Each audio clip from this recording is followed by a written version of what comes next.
Good morning, everybody. It is April... I have no idea what it is. April 4th. Tuesday, 11:21 at night. Okay.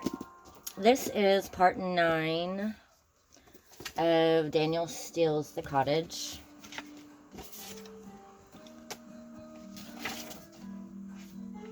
But these things were tough these days. All he needed was one great film, Coop said, and Liz echoed that to Abe. She always defended Coop and had for 22 years. It was getting harder to do so lately because of the irresponsible way he behaved. That was just Coop. They both knew well. Abe was tired of the games he played. He's 70 years old. He hasn't had a part in 2 years, or a big one in 20.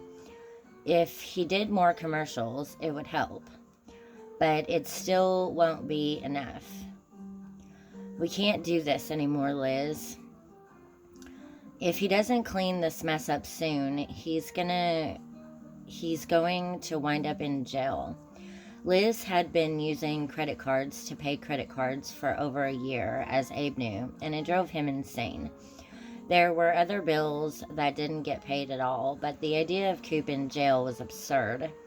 It was 1 o'clock when Liz asked Livermore to bring Mr. Bronstein a sandwich, and Abe looked as though there was smoke about to come out of his ears.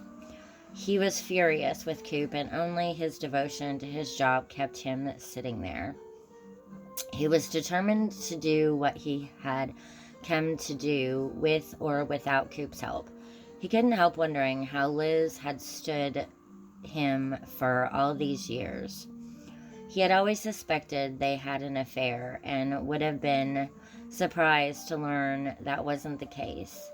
Coop was smarter than that, and so was Liz. She had adored him for years and never gone to bed with him, nor had he asked. Some relationships were sacred to him, and he would never have tainted theirs. He was a gentleman, after all, and at all times. Abe finished his sandwich at 1:30, and she had drawn him into a conversation about the Dodgers by then, his favorite team. She knew he was a passionate baseball fan. Putting people at ease was one of things Liz did best. He had almost forgotten the time as Liz turned her head. She knew the sound of his car on the gravel, although Abe hadn't heard a thing. There he is, she smiled at Abe, as though announcing the imminent arrival of the Three Kings. And as always, Liz was right. That's all for part 9 of chapter 1 of Daniel Steal the Cottage. Thank you for watching.